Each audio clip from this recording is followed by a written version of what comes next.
Olá, me chamo Mariana Campos, sou medical coach. Criei esse canal para falar de 4 pilares: saúde, meditação não, mas é uma forma de autocuidado, tá certo?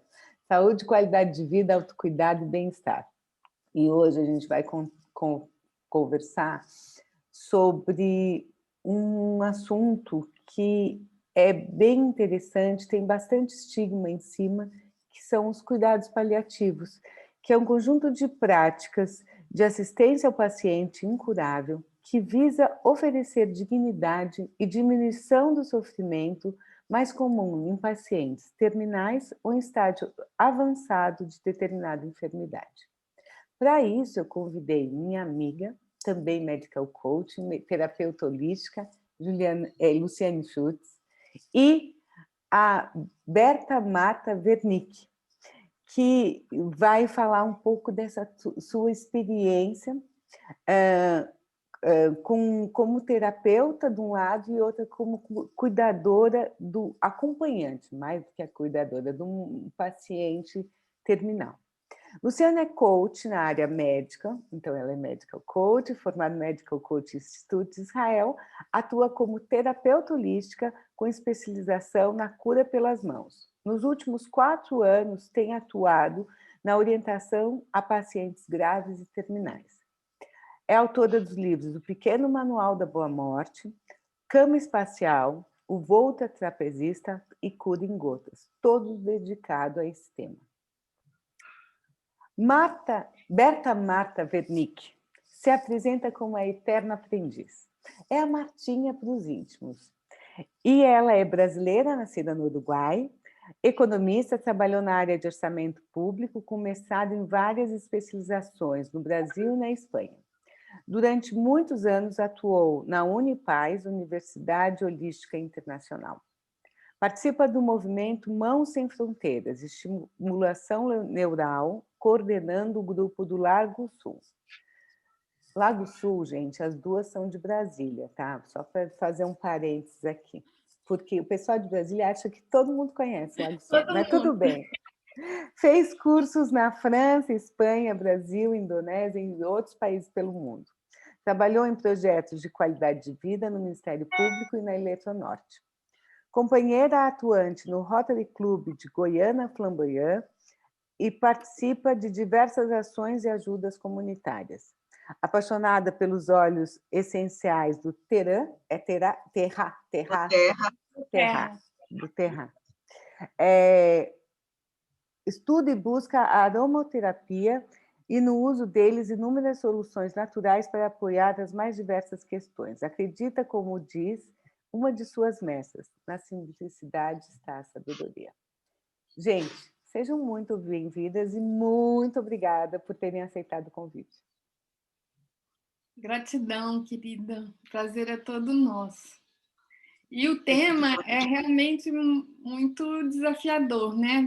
Porque ele é um tema antigo, né? Já mais de década está aí, mas ainda é pouco incluído na prática hospitalar, né? Então é um prazer a gente estar aqui levando essa possibilidade, uma possibilidade que nem todos sabem e reconhecem. Realmente parece que falar em morte é uma coisa assim, que é um tabu. As pessoas têm, além de ter medo da morte, têm medo de conversar sobre isso, né? E a Lu traz uma luz tão linda sobre esse aspecto que abre possibilidades realmente. Eu tenho uma amiga que é doula da morte, ela fala assim, gente, tem gente que me chama de urubu, porque esse é o lado da morte que a gente vê, né? O lado triste, né? Da dissolução. Mas acompanhando esse assunto já há alguns anos, o que me chega é o lado, vamos dizer assim, humano que existe nesse lugar, que é, sobretudo, um lugar que abre espaços de aprendizado. Mas cuidados paliativos, gente, não tem a ver só com morrer, tem a ver com viver bem enquanto é possível. Então, cuidados paliativos ela é uma prática multidisciplinar, né, que envolve psicólogos, fisioterapeutas, fonoaudiólogos, paliativistas, e até muita coisa da medicina integrativa, que é onde eu entro, para criar um contexto de qualidade de vida, ou seja, redução da dor, aumento da mobilidade, melhoria do estado emocional, mental, uso da linguagem da melhor forma possível diante de doenças desafiadoras, crônicas e eventualmente terminais, não necessariamente terminais. Então, ele é um termo que vai além do cuidado em fim de vida, é importante a gente pontuar isso. E aí, estamos aqui, Mari, para responder suas perguntas, querida. Eu queria que vocês falassem um pouco, eu acho que a Lu já já trouxe isso bastante, essa coisa do estigma, né? Porque eu acho que tem essa questão de as pessoas acharem que a pessoa tá chamando a morte. Eu gosto muito disso, assim, quando a gente fala sobre a morte. Nossa, mas você vai ficar falando sobre isso? Você está chamando ela para você, né? Então, eu queria que vocês contassem um pouco a Martinha, eu vou te chamar, tá, Berta? Porque já que você gosta mesmo, então vamos facilitar a minha vida. Então, Martinha, eu queria que você me contasse um pouco, pela tua visão de acompanhar um paciente terminal, como é que é essa visão da morte que você traz? E eu vou pedir para a Lu também trazer um pouco dessa tua experiência, só para me dizer o olhar da morte. Vamos começar com a Martinha, então, um pouquinho? Vamos. E lembrando que a Martinha acompanhou mais de um paciente, né, terminal, né? E aí ela tem uma história linda para contar para a gente, que eu acho que traduz bastante o que é esse contexto vivido por quem acompanha, né? Vai lá, Martinha. Eu vou um pouquinho além da história, assim, dessa rapidinho, só para se situar. Eu já passei por uma experiência de morte. Eu tive um acidente de carro, fiquei 1 ano e meio no hospital e eu estava considerada morta, né? Assim, ela não passa dessa noite. E eu tive a experiência de sair do corpo, de passar por um túnel de luz e de ser mandada de volta. Foi uma experiência muito forte. Eu estava numa cama presa, tudo quebrado, meus braços não funcionavam, as pernas não funcionavam, toda operada, fiz várias cirurgias, fiquei 1 ano e meio no hospital. Então, além desse ano e meio que a gente acompanha e vê um monte de coisas mesmo, que tinha períodos melhores e outros não.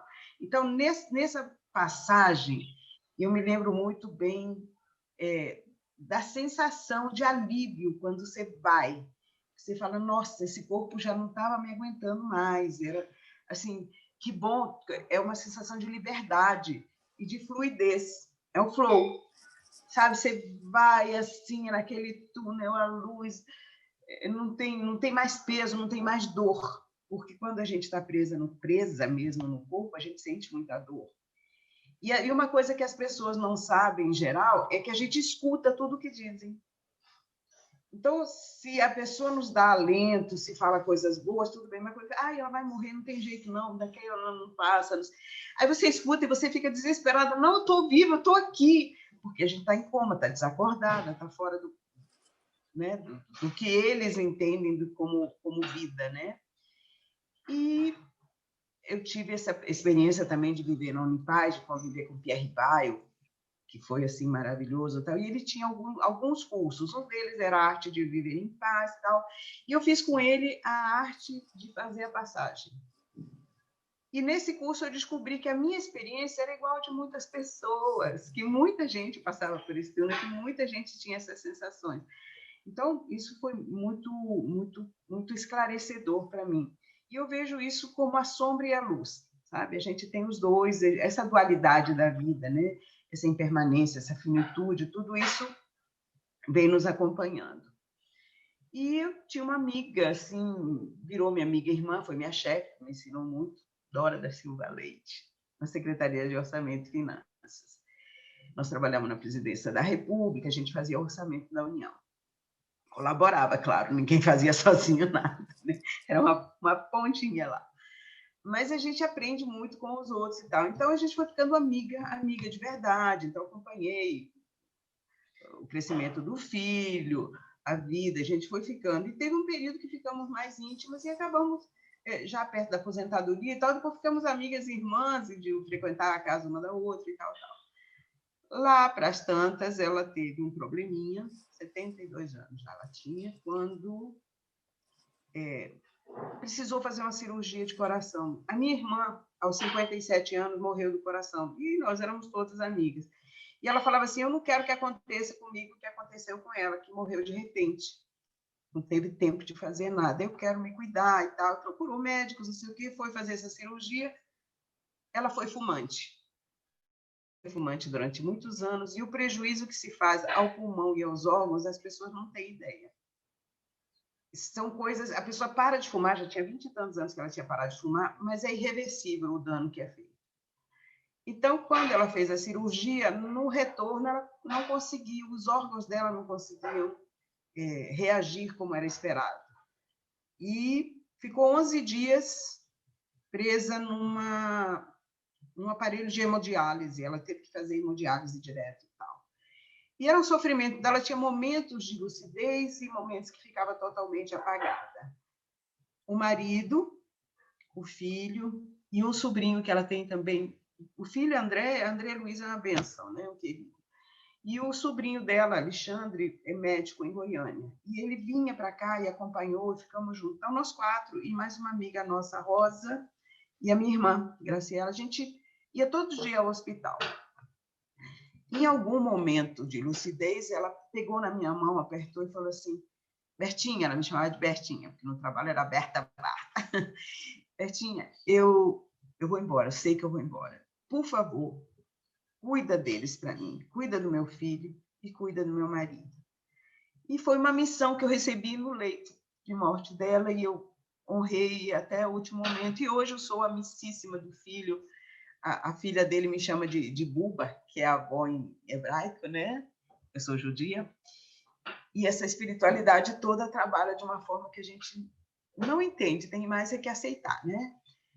E assim sendo, ela foi embora e tal, e ele, 86 anos mais ou menos, ele estava bem, super bem. O filho, todo mundo sentiu muito, foi um momento até difícil esse dia. Ela brincava e falava assim, se eu ficar numa cama e não conseguir, você souber que não tem coisa, esbarra naquele negócio lá e desliga, por favor, não me deixa ligar nem máquina. Quer dizer, ela expressou o desejo, né? E eu conversei muito com o médico que estava atendendo, e ela pegou H. pylori e tal.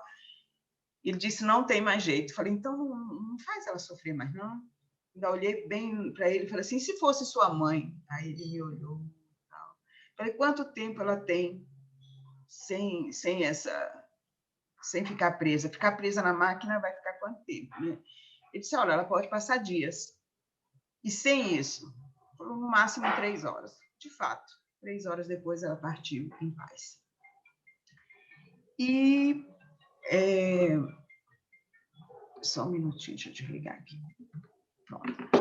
E o tempo foi se passando, ela pediu para ser cremada, ela tinha deixado tudo organizado, é uma coisa também muito importante. Ela deixou o testamento feito, o pedido para ser cremada. Então, a pessoa que tem uma espiritualidade e uma consciência, ela se prepara para esse momento da forma que é possível. Eu, por exemplo, já tenho meu testamento feito, eu fui Rosa Cruz muito tempo, então a gente aprende que tudo tem que ser organizado, porque é a única certeza, né, Lu? É a única certeza. Um dia, conversando com a Lu, falando sobre isso, ela falei para ela, a única certeza, ela é o nome da minha peça. Sabe, ela fez um trabalho lindo com essa única certeza. É verdade. A única. Aí nós fomos... Pode perguntar, Mariana. Não, pode continuar. Estou querendo escutar. Aí, o tempo foi passando e a gente, assim, o Leite, esse meu amigo, era comandante, piloto, né? Foi piloto de ministro, trabalhou muito tempo, tem 1000 histórias até, a gente queria ter gravado as histórias dele. Quando você não faz isso em vida, depois não dá mais tempo, né? Vamos fazer o livro, vamos gravar. Nunca colou. Mas, enfim, ele mora aqui perto, no Lago Sul também, e tal, e a gente cuidando, assim, atenção, saímos para almoçar, para conversar, tal, vinha aqui, fazia almocinho de casa, é que essa coisa de família, né? A gente manteve o laço. Lá ele ficou com a cuidadora que estava cuidando dela, cuidou dele, ficou lá, né? E ele não estava sozinho, o filho dele mora em Florianópolis até hoje. E aí, o que aconteceu? Ele teve um AVC. Aí me ligaram desesperado, e tal, passou mal, já chamei a ambulância, não sei o que, eu corri, encontrei no hospital. E foi aquela coisa difícil, passaram-se alguns meses nessa história, de vai e volta, ficando em situação delicada. E o meu sobrinho, Diogo, conhecia a Lu. Falou, tia, conversa com a Lu, ela pode ajudar vocês, porque era uma situação assim, bem definida. Ele, apesar de ter uma certa espiritualidade, ele tinha receio da morte. Ele não acreditava nem que isso fosse acontecer com ele, eu acho. Então, eu procurei a Lu. E ela nos deu um suporte, que ela não trabalha só com a família ou só com o paciente. Ela consegue, eu não sei, esse trabalho de vocês é muito lindo, isso que vocês aprendem. E o dom, é um dom também, que vai sendo exercitado, sei lá. Eu sei que ela chegou na nossa vida trazendo um alento, sabe? A gente não sabia se ele ia melhorar, se ele ia sarar, não sabia o que acontecia, mas é um período muito difícil, muito desafiador, digamos. E nesse momento foi fundamental, ela foi colocando as coisas tão pontualmente, tão certinho. Então a gente tinha encontros, eu não me lembro agora se eram semanais, ela ia ao hospital, porque ela tem essa autorização para acompanhar no hospital, pegava na mão dele. Então, pegar na mão dele fazia uma diferença para ele, que eu sentia no rosto, na expressão. Pegar na minha mão me dava uma força. E ela conseguia dizer as palavras que eu não sei de onde vinham, de dentro dela, que orientavam a gente no trabalho de cuidados. Então, durante um certo tempo, depois ele voltou para casa e ficou sendo acompanhado com fisioterapeutas, com home care, ele tinha fonoaudiólogo e tal, mas não voltou a falar nunca mais. Mas ele se expressava, não era, Lu? Você sentia, né? Com o olhar, né? Com o olhar, uns olhos azuis desse tamanho, assim, ele olhava para a gente. E isso foi passando, posso contar até o final, então? Claro. Aí foram se passando, foram 9 meses entre idas e vindas, melhoras e pioras, ele nunca falou mais. E para ele, um homem daquele tamanho, né, daquela, sei lá, com aquela coisa de sempre sozinho, se varia. Ele cortava grama na casa dele, subia no telhado para arrumar uma telha, ele resolvia tudo, andava, dirigia. Depois de viúvo, ainda saiu para dançar, para conhecer pessoas, se divertir.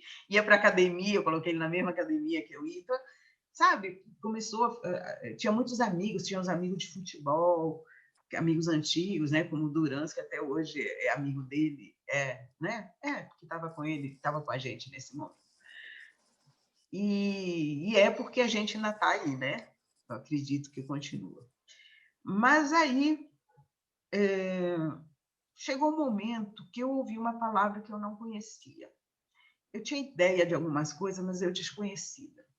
Aí a Lu me falou sobre cuidados paliativos. Eu fiquei tentando entender realmente o que era. O Alexandre, que é esse sobrinho médico, e o André, que é o filho da Dora e dele,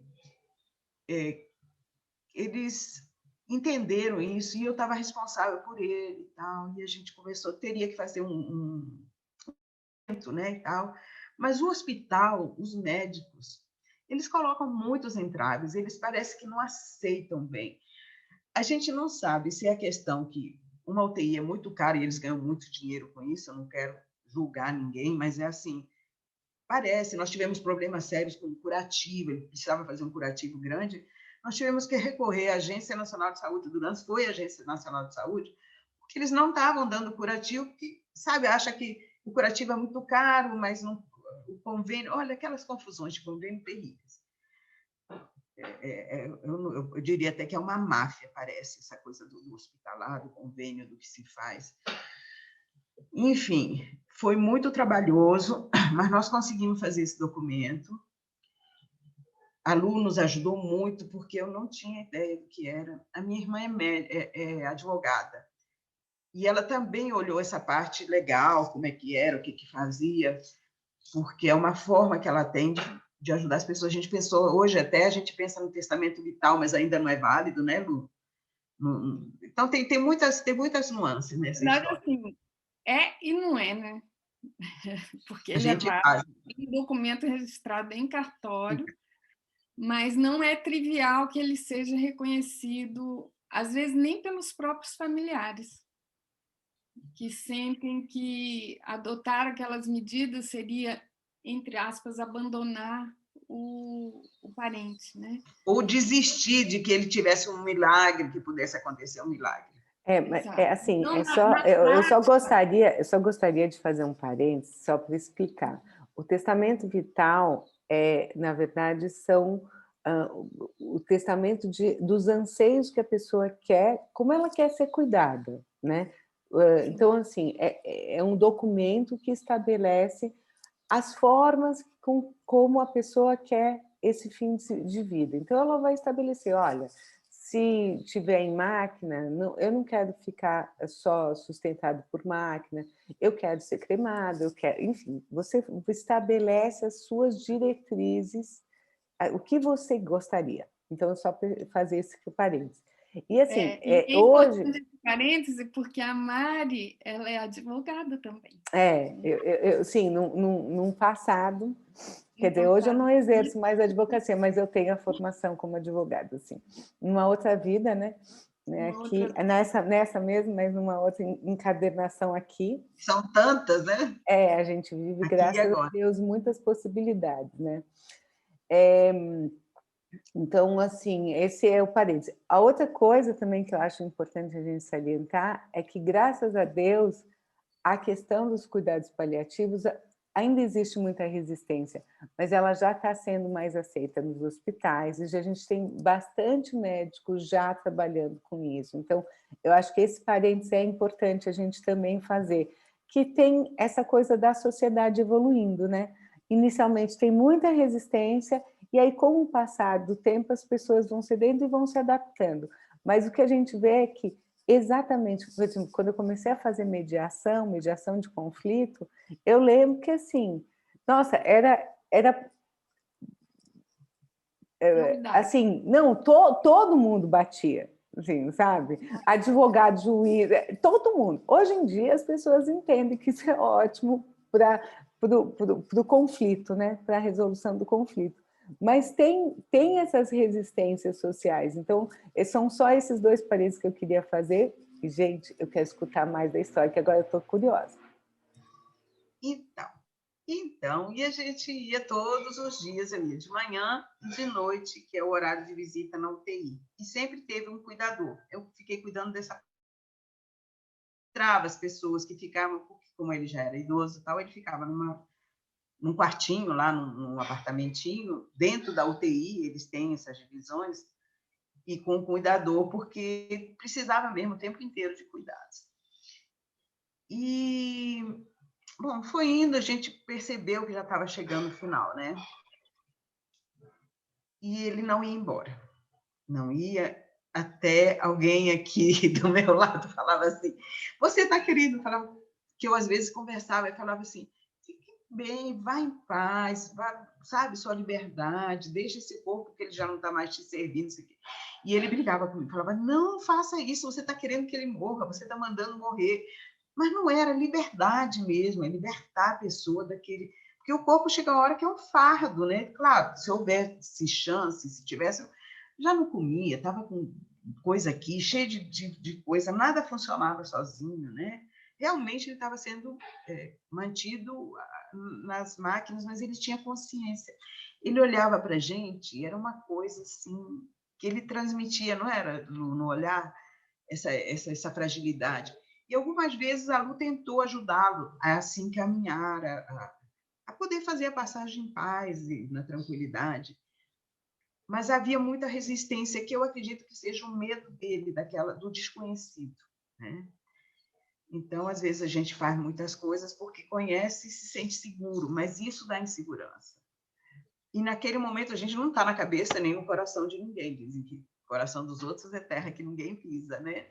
Mas eu sei que ela foi trabalhando com ele toda semana, conversando, e de uma forma tão suave e tocando em pontos fundamentais que eu acho assim que começaram, mesmo que ele não falasse nem nada, a gente sabia que ele estava consciente em alguns momentos. Tinha momentos que ele dormia simplesmente.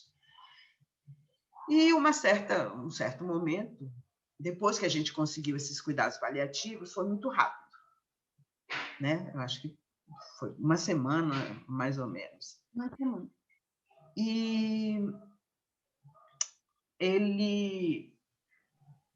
os cuidadores também sentiam, às vezes ele apertava a mão, ele segurava com força, era o máximo que ele conseguia fazer. E olhar, e falar com os olhos. E aí estávamos lá, nós, né? Estava o Duran, estava o filho dele estava em Florianópolis, mas estava o Rafael, que é filho só dele, e que ele conheceu já bem pertinho de ir embora, uns 4 anos antes. E estava a Lu, Duran, eu, éramos 5, né? Sim. E a Lu percebeu, a gente percebeu. Então, outra coisa que eu fazia muito nele sempre era a estimulação neural, que é esse trabalho do Mãos Sem Fronteiras. A gente trabalha o físico, mas chegou um ponto que tinha coisas que não dava mais para fazer. Então, a gente permite que a pessoa consiga se soltar aí, porque às vezes a gente segura com esses tratamentos, com esse querido, com esse carinho e tal, né? Tem gente que ama tanto também que não deixa embora, não vai, fica aqui. Então, é um dilema de pessoas, cada um sente de uma forma. E naquele momento a Lu começou a conversar com a gente, além desse trabalho todo que fazia, eu me lembro que ela falava assim: comandante, coloque seu cap, pegue no manche do seu avião, faça essa viagem, não tenha medo. Aí ela, uma das vezes eu lembro que ela falou, ele foi, viu que estava tudo escuro, apareceu a luz, mas ele teve medo e voltou, então ele não conseguia, né? Aí falou assim: nós vamos contar histórias. Achei isso tão lindo. Vamos contar histórias para você, histórias da sua vida.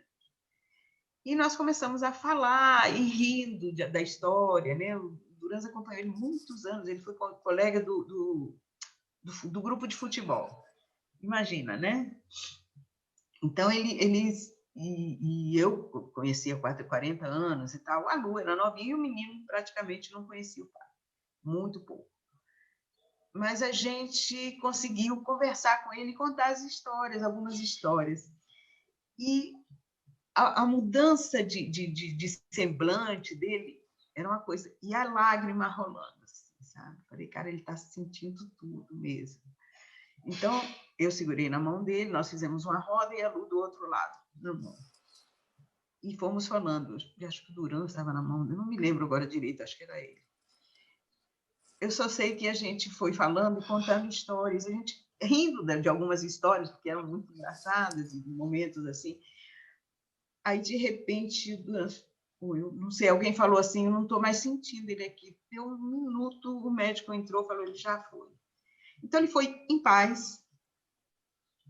Sabe, eu sinto que ele conseguiu externalizar toda aquela sensação de agora eu consegui, né? Com aquela lágrima. Eu não sei se a Lu lembra de mais alguma coisa importante daquele momento, mas foi, assim, muito, muito rico. Muito.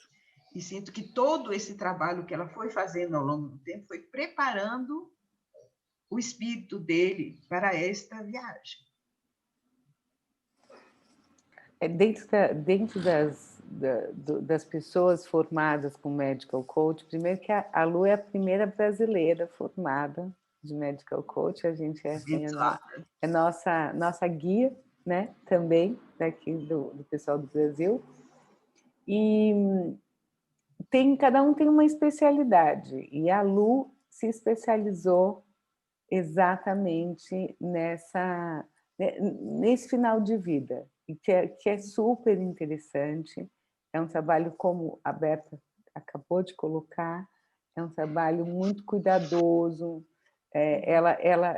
Essa técnica nossa, ela colocou outras técnicas, então ela tem que ela até hoje se chama, né, de terapeuta holística, porque outras técnicas foram adicionadas a essa técnica do Medical Coach. Então, assim, realmente é muito incrível o trabalho dela, e por isso que eu queria conversar com essas duas e trazer a experiência da cliente e a experiência da coach.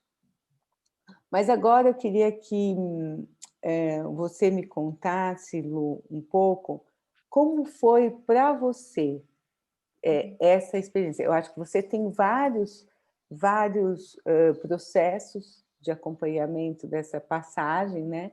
Mas eu queria que você falasse um pouco da tua experiência, de como foi isso para você, como é esse trabalho para você.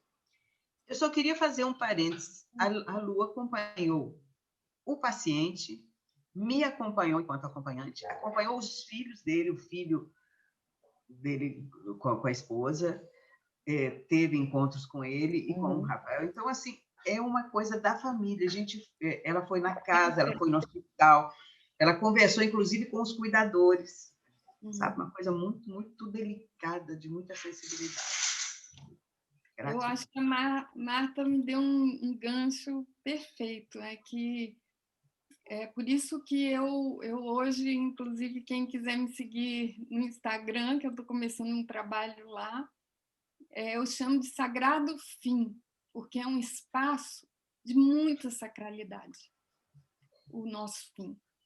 E, infelizmente, como a ciência ainda vê os corpos, né, como um mecanismo defeituoso, há um chamado coletivo a trazer alma para esse momento e sacralidade.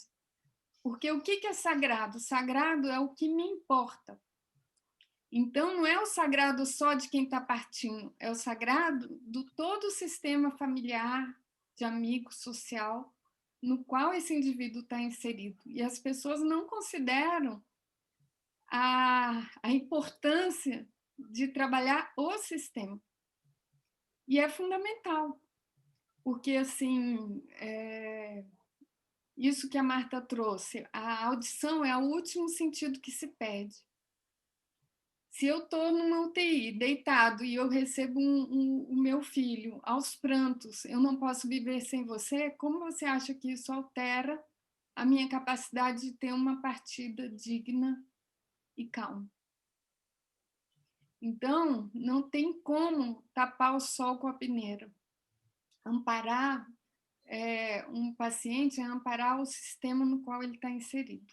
E eu sou muito grata à família, né, a Marta, que permitiu que eu tivesse lá pelo sistema e não apenas pelo paciente. Até porque, agora contando o meu lado da história, né? Trazendo aqui o meu fio de tricô. Nosso treinamento em Medical Coach é essencialmente conversas. E, Martinha, agora eu vou entregar um segredo para você. Eu não sabia que ele estava sem capacidade de comunicação, porque eu considerei que você sabia que era um ato conversacional o atendimento que eu fazia. Não sabia. Diogo, meu sobrinho, me disse, olha, ela vai ajudar muito. Ele é um querido, né? Diogo Bernick. E de uma sensibilidade enorme. E eu não sei, eu confiei em você, assim. E eu também fui, assim, sem entrar nos detalhes, né? O André topou fazer isso, mesmo sem conhecer seu trabalho. Exato. E quando eu cheguei na UTI e eu vi que ele não se comunicava, eu virei a chave. E eu entrei no espaço de terapeuta holística. E eu sabia que meu trabalho teria que ser feito dentro de um plano muito sutil com ele, conversacional com a família, cuidadores, amigos, mas nele o trabalho foi totalmente de terapia vibracional, holística. Eu tenho um treinamento de acesso ao que eles chamam de registros acásticos, que na verdade é aquela coisa intuitiva que todos nós temos, que às vezes você olha alguém e te causa uma estranheza, ou olha o outro e te traz uma simpatia, às vezes surge uma cena quando você vê uma pessoa.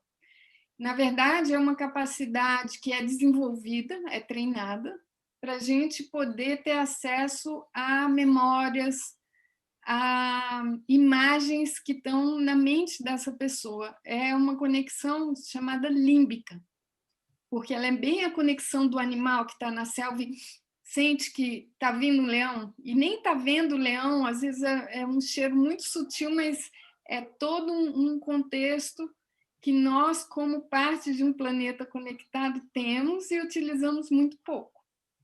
Então, quando eu cheguei lá, eu trabalhei totalmente nesse plano. E o meu acesso a esse lugar, né, me fez sentir, e aí, verdade ou não, foi o que foi possível. Eu não sabia que ele era piloto, mas a cena que me via era ele num salão de espera.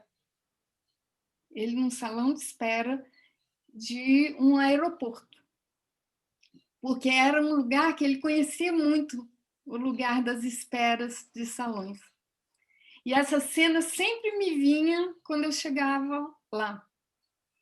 E a gente utiliza em terapia holística essa conexão, inclusive para ter uma conexão, para entender o que está acontecendo com aquele organismo, com aquele corpo, né?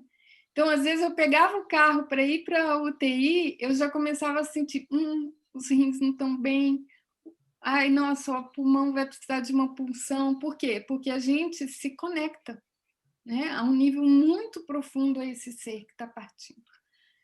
Então, quando eu chegava lá, eu já sabia qual trabalho vibracional eu deveria fazer em que órgãos, por conta dessa comunicação, dessa conexão profunda que a gente estabelece com o paciente, né? Quando eu comecei a trabalhar o sistema, aí, Marta, eu vou te acrescer que não era só a resistência. Existia uma resistência ao partir, mas existiam negócios inacabados. E foi uma das experiências mais incríveis que eu já vivi na minha área, foi que eu fui ter uma sessão com esse segundo filho dele, com o qual ele não conviveu, e a gente fez um trabalho muito bonito de constelação e perdão. E eu não sei se você lembra, Marta, porque eu até te liguei para contar e você falou assim, ele acabou de entrar em coma. O coma dele veio porque ele resistiu, mas no dia do perdão desse filho.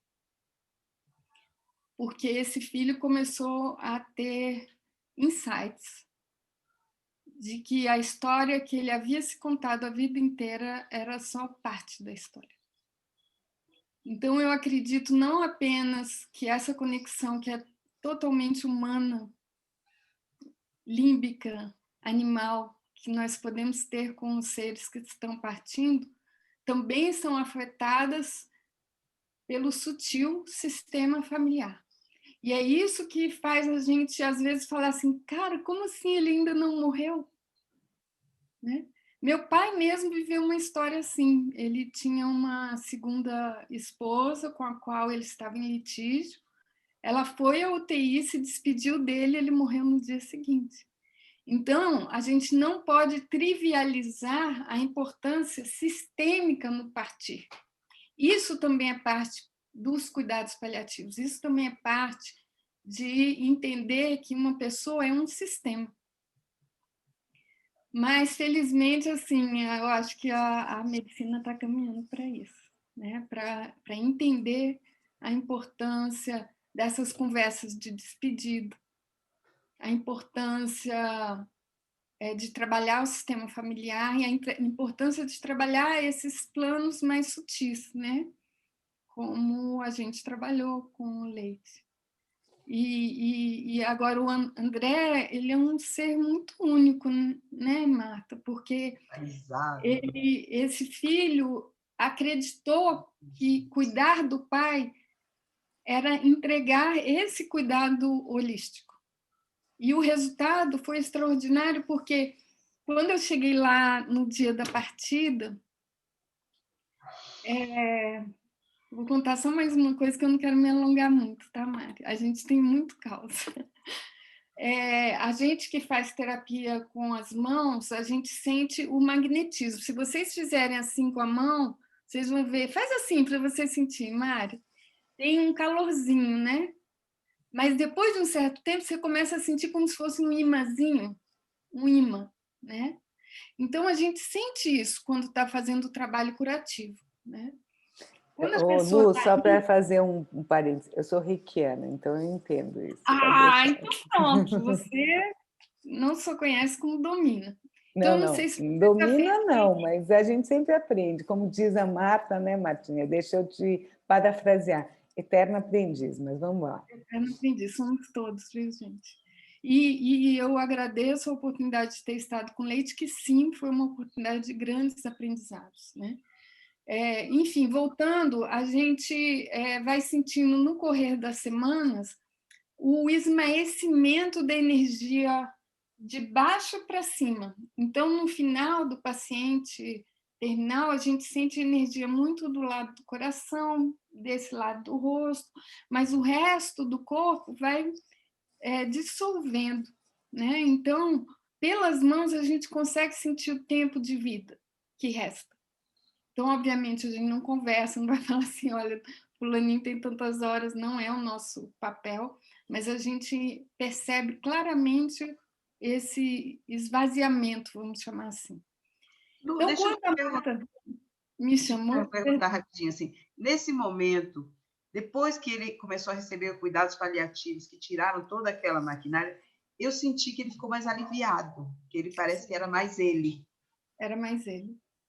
É isso? Com certeza. E o nível de energia dele deu um upzinho e depois ele começou a esmaecer bem lentamente. Ele teve um processo bem lento, foram 7 dias, né? Eu acho que eu tive 1 ou 2 vezes antes nesse período.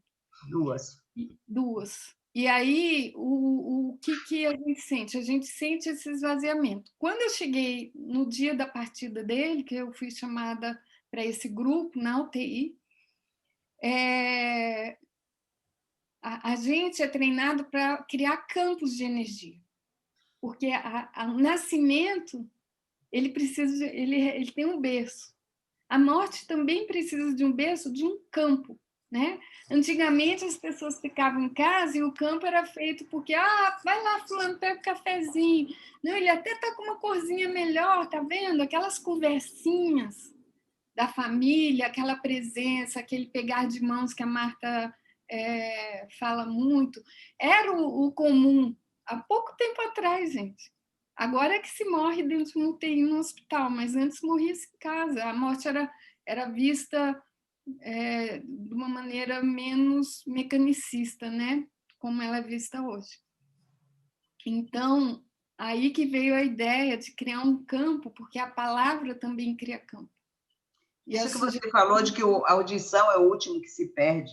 Exato. Fundamental. Então, a ideia de ter criado um campo de boas histórias, ela surgiu do casamento desse know-how, que a audição é o último, e do know-how de criação de campos. Criação de campos não é só com a mão. Você cria campos com uma palavra. Um elogio cria um campo, um palavrão cria outro campo, né? E tudo isso tem influência. Então, essa é uma coisa que eu acho importante as pessoas entenderem, principalmente quem vai visitar seus queridos, né? Quem poderia, né? Que hoje a gente não consegue visitar. Mas eu consigo, por exemplo, pensar. Eu posso emanar da minha casa um pensamento para aquele que está em UTI com Covid em processo terminal. E esses pensamentos é lembrar das boas histórias, é falar do amor, é falar do cuidado. E hoje, o que a gente está fazendo coletivamente? A gente vê alguém que está partindo e o nosso pensamento que está indo àquela pessoa é de medo, é de raiva, cria campos que não são legais. O que não quer dizer que a gente não tenha medo, não tenha raiva, né? Mas na hora que você quer emanar algo para o seu querido, emane boas lembranças, emane bons pensamentos, porque acredite, em campos sutis, bem sutis, isso chega. E essa é a forma que a gente tem de honrar quem está partindo sem poder pegar na nossa mão. Tem Porque uma hoje... coisa que você fala, Lu, que eu acho muito interessante. Acho que você trouxe alguns pontos bem interessantes. Eu acho que, assim, a gente sabe que a comunicação ela não é só verbal. Então, assim, quando você falou assim para mim, logo no começo você contou a história, ele não falava, ele não se comunicava. E no medical coach, mas existe a comunicação não verbal, ela acontece muito, assim, eu não lembro exatamente a porcentagem, você vai lembrar, mas assim, eu acho que assim, são 7% que é verbal e o resto é tudo não verbal, é isso? Eu não lembro exatamente, mas tem uma porcentagem muito diferente, então assim, isso é uma coisa que eu acho bem interessante de pontuar. E outra coisa que você traz é da constelação, né? Essa coisa sistêmica.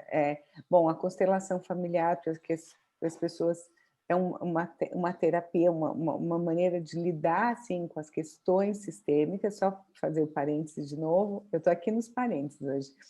Mas é que, por exemplo, é uma técnica tão usada que ela já é usada, inclusive, dentro de tribunais para tratar relações familiares, né? Então, assim, principalmente questões familiares dentro do direito de família estão muito dentro da técnica da mediação ou até só de constelação, tribunais já estão fazendo isso. Então, assim, para você ver a força do que a Luciane traz como esse campo, essa importância de trabalhar o campo, não é exclusivamente só aquela história. Fecha parênteses, continua a falar. Outra experiência que para mim foi muito rica é que nem a Marta, nem o filho André conheciam o termo e a possibilidade de cuidados paliativos. Então, eu quero esclarecer aqui que muitos hospitais não abrem para os familiares que há essa escolha, porque é uma escolha. Não sei dizer se é por ignorância, pela ausência de paliativistas no quadro hospitalar, se é por interesse econômico, se é por conta da legislação, que é muito rígida, né? Mas existe uma distorção de acreditar que cuidados paliativos é uma espécie de eutanásia, né? Então eu vou matar meu pai, vou matar minha mãe, né? E essa é a primeira reação que as pessoas têm quando ouvem o termo cuidados paliativos.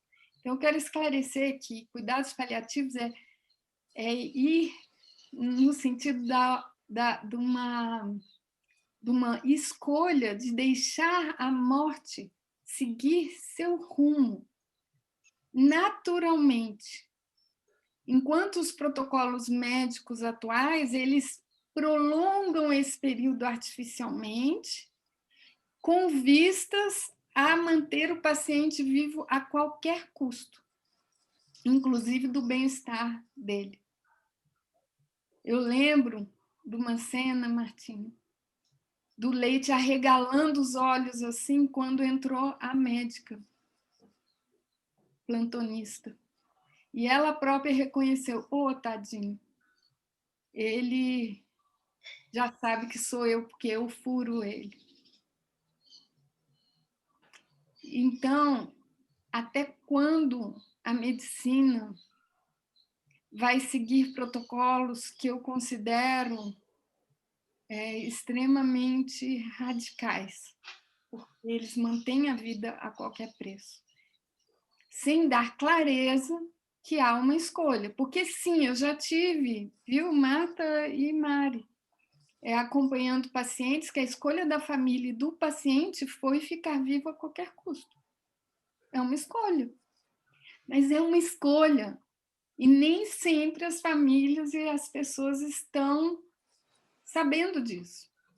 E mesmo quando elas optam por cuidados paliativos, às vezes é uma pendenga. Então, minha recomendação, escolham bem seus médicos, seus geriatras, escolham bem quem está, o seu oncologista, porque um médico consciente de que essa é uma possibilidade e de que ela é defensável, né? Ele se torna um embaixador que defende isso diante de protocolos que são padrões nos hospitais. Eu lembro da minha mãe, ela teve um acompanhamento de uma médica oncologista e paliativista. Então, ela criou conosco o termo, né, de adesão aos cuidados paliativos, que foi assinado pela minha mãe, ainda consciente. Isso tudo foi conversado com a minha mãe consciente, por mim como filha. E eu vou te falar, eu tinha que andar com esse documento dentro do hospital, porque virava e mexia, um médico desavisado vinha e falava, não, tem que levar para... Não, tem que isso, tem que aquilo. E a gente falou, não, ela está em cuidados paliativos. E ela faleceu como ela desejou, que era sim dentro de um hospital, mas sem ser entubada, sem eletrochoque. Simplesmente ela foi acompanhada para ter a melhor qualidade de vida nos últimos dias dela. Mas a gente, mesmo documentado, teve que lutar por isso. E às vezes até ligar para a médica, liga para o fulano que ele está querendo fazer tal e tal intervenção.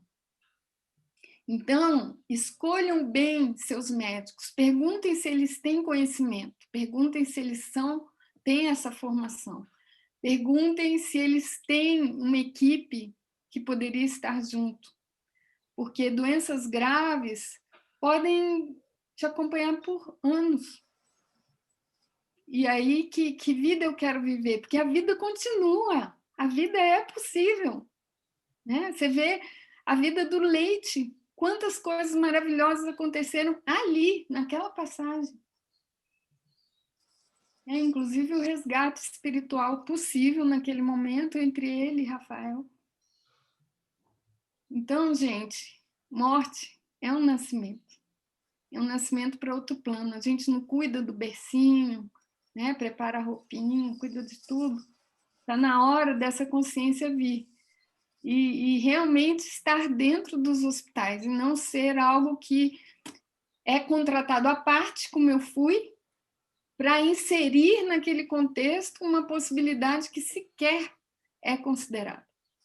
Então, leite, para mim, é por isso que a gente convidou a Martinha hoje aqui, ele é um caso muito emblemático. Muito emblemático. De que esse conhecimento precisa ser repercutido e abraçado pela classe médica. Enfim, essa é a discussão de hoje. Muito bom. Martinha, eu queria que você... A Lu já fez as suas considerações finais, eu queria que você falasse, assim, um pouco... Como é que foi a tua experiência com os cuidados paliativos? Eu acho que você já falou um pouquinho disso, mas eu queria, assim, se você acompanhou outras pessoas nesse final de vida, o que foi diferente, então, a partir dos cuidados paliativos? Os cuidados paliativos, eles dão a possibilidade da pessoa não ser submetida a tantas, eu posso até dizer atrocidades. O que eu vi fazer, assim, vou fazer uma cirurgia, volta para o centro médico para fazer isso e aquilo. Não adianta, a pessoa não tem mais, o organismo não responde, ele realmente não vai falar mais, não consegue, se tentou tudo. Então, aos 87 anos, há de se respeitar o paciente, o corpo, o espírito, a família.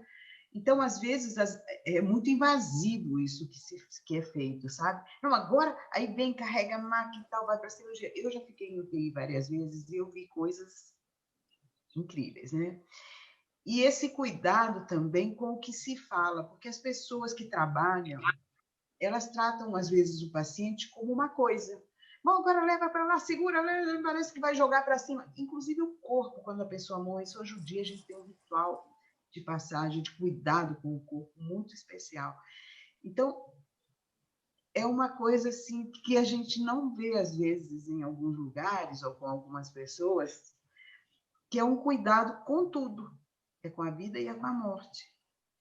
E a questão dessa da escuta, eu nunca tinha ouvido Lu, que é a última coisa que perde, mas eu sei que era porque eu me lembro quando eu voltei do Túnel de Luz, que eu escutei o Dr. Emerson como é que chama? A enfermeira que estava do lado dele, ela gostava muito de mim, que eu brincava, fiquei 1 ano e meio no hospital, a gente acaba ficando amigo de todo mundo, né? Aí ela falou assim, eu não quero fazer o pacote dela, não sabia nem o que era pacote, tá? E ele falou, mas ela não passa dessa noite. E quando eu estava chegando, eu escutei aquilo. Quer dizer, meu corpo estava lá embaixo, deitado, e eu chegando, falei, não vou conseguir entrar no meu corpo, porque ele está deitado. Só sei que meu corpo sentou, e eu falei. Eles arregalaram os olhos, eu vi bem a Rachid, sabe? Aí eu falei, vocês estão pensando que eu vou embora agora? Pode tirar o cavalinho da chuva, que eu vou ter que ficar mais um tempo aqui. E no meio do caminho me disseram, você tem Quase que voltar. matou todo mundo, de susto. O médico. Depois eu, pimba, deitei de novo, fiquei mais 3 dias em coma. Mas tudo bem. Ai, imagina o susto. Oi!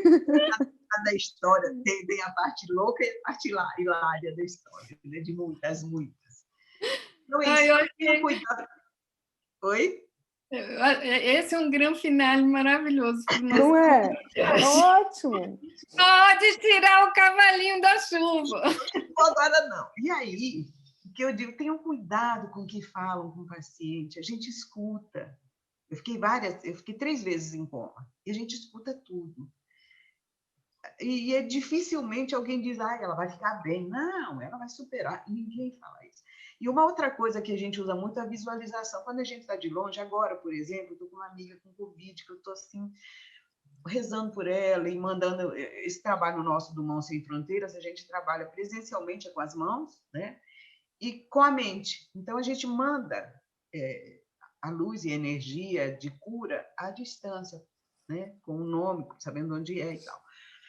E aí é uma coisa da visualização, você visualizar aquela pessoa bem, voltando para casa inteira, feliz, sorrindo, aquelas risadas gostosas, parece que a gente escuta e tal. Então, o meu trabalho, assim, hoje, à distância, é esse, é mandar o de bem e tentar ajudar da forma possível. Mas cuidado com o que você fala para um paciente. Muito cuidado que ele escuta. Então, falem coisas boas. Esse é meu. Boa, Martinho. Excelente lembrança, querida. Excelente. Gente, olha, eu adorei esse papo, achei muito bom. Eu vou deixar os contatos. Eu não sei, Marta, se você quiser deixar alguns contatos na descrição da nossa entrevista, eu vou deixar os contatos de Luciane. Tenho um Instagram, mas tem todo um trabalho que ela faz incrível mesmo, que a gente vai deixar. E eu queria saber... Deixa o link da peça única. Lógico, sim, eu vou deixar o link da peça. A peça é bem interessante, são casos dos trabalhos da Lu, baseados no livro Um Pequeno Manual da Boa Morte. Ele é inspirado, porque é diferente, mas é muito interessante, muito legal. E, Marta, você quer deixar também os seus contatos para a gente... Claro, eu posso deixar meu telefone. Eu tenho um Instagram que eu não alimento, porque eu não sei muito. Meu grande desafio é informática. Eu tenho uma coach querida, Fabiana Simões, que me ajuda e tal. Vou tentar fazer mais alguma coisa, mas eu não tenho colocado nada. E eu faço um monte de coisas, né? Então, estou aqui. Vamos fazer isso, vamos deixar os contatos, e aí... Quem pode quiser colocar procurar... meu telefone, pode colocar meu Instagram. Sim, aí a gente pega e coloca tudo isso para vocês encontrarem essas duas maravilhas, esses dois achados da natureza. Tá? Gente, foi um prazer enorme, viu? Muito bom mesmo. A gente quer te agradecer muito essa oportunidade, que às vezes essas experiências ficam fechadas, né? Elas não são compartilhadas. e elas podem ser fundamentais, ou melhor, serão fundamentais em algum momento da vida, né? Sirvam para outras pessoas, né? Uma gratidão até enorme também pelo Alexandre, que é sobrinho adora, mas é médico de Goiânia. Ele vinha a Brasília e ele conversou muito e ajudou, e foi muito importante no momento de conseguir assinar o tal documento dos cuidados paliativos, porque a resistência no hospital era interessante. Espero que agora já esteja melhor. Isso já se vão 2 anos, né? Deve ter melhorado bastante. Então tá bom, gente. Olha, um beijo bem grande para vocês. Obrigada.